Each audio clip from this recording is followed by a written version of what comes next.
A very eventful press conference between Hay and Macaronelli.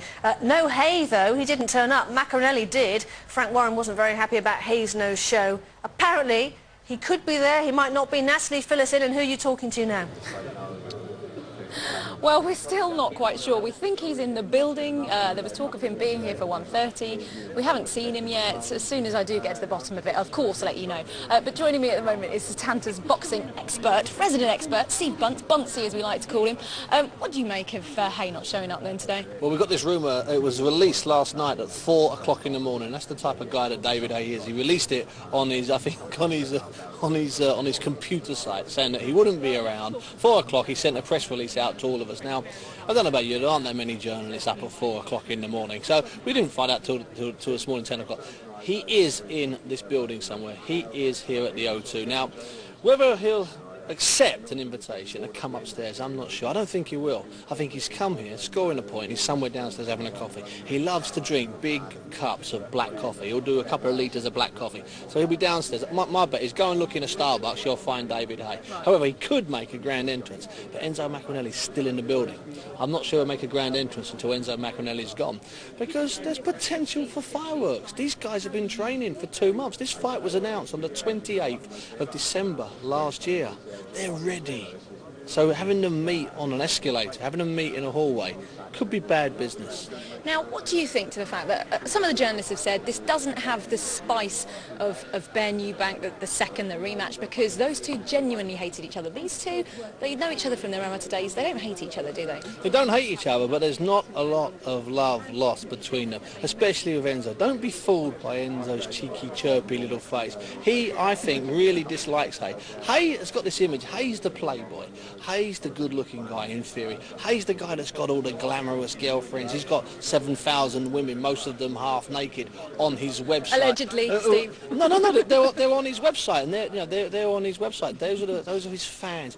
And I think Enzo's been a little bit upset, a bit peeved. He's a bit narked that over the last couple of months he's been painted as some homeboy from the Welsh valleys who doesn't know that much. He's a little bit ignorant even. And David Hay's been painted as a sophisticated who's training in Miami, walking past Versace's house with an espresso in his hand every day. Not quite the truth, but that's how we've been painted. Now, Ben Eubank, there was genuine animosity. But what there was with him, and we forget it, we tend to forget it, is we tend to forget how big a character Chris Eubank was.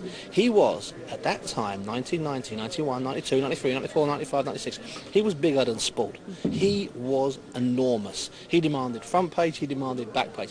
That's what helped make those fights in some ways bigger. But this fight, as a world title, is far more credible than either of the two Ben or Eubank fights. And if I've got a second, I'll explain to you why. It's quite simple.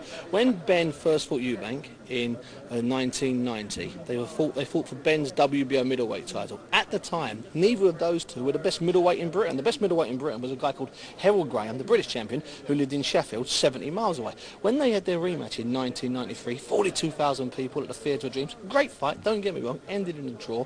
At that time, they were both world champions at super middleweight, but the best super middleweight world champion in the world was a guy based in California called James Foulmouth Toney. So when they actually fought, they weren't even the best in Britain or the world. These two guys, undisputably, beyond dispute, no argument, are the best two cruiserweights in the world. That's what gives this a little degree of credibility that most people tend to forget. And also, you've described these two as bangers. You know, they both really like to knock out, don't they? Yeah, they do. And the reason for that is that, and in fact, it's a great reason for that. They're both a little bit vulnerable. They both get a bit excited. They both take their hearts out, take their heads out, wear them on their sleeve. Fantastic if you're trying to win an Oscar. Dreadful if you're trying to win a world title fight, because it means that you let passion and you let all your anger and your rage rule your head, and that's the danger. So they end up getting hit on the chin and going down. Between the two of them, they've probably been on the floor half a dozen times, and I would imagine on Saturday night, somewhere down there, at least one of them, maybe even both of them, will be on the floor. Even if it only lasts 2 minutes, that could happen. That type of fight. Well, they both had to pick themselves up off the canvas before in fights. The Mormek fight, obviously, he had to come up from the fourth to win. Yeah, well, not just come up from being knocked down. He was, surrounded by 6,000 hostile fans. He was against the odds, against a guy who hadn't lost for about 10 years. He was recognised as the best cruiserweight in the world, arguably one of the best cruiserweights since the division was invented 20 odd years ago. And David Hay admits he was absolutely gone. His head was fine, but his legs were doing a ridiculous elastic dance. It was like when you were drunk, when you were a kid, and you do that silly dance when you have your first two litres of cider. It was completely all over the place. He didn't know where he was, but his head was clearing, and we did that in the studio. We did that in the Satanta studio.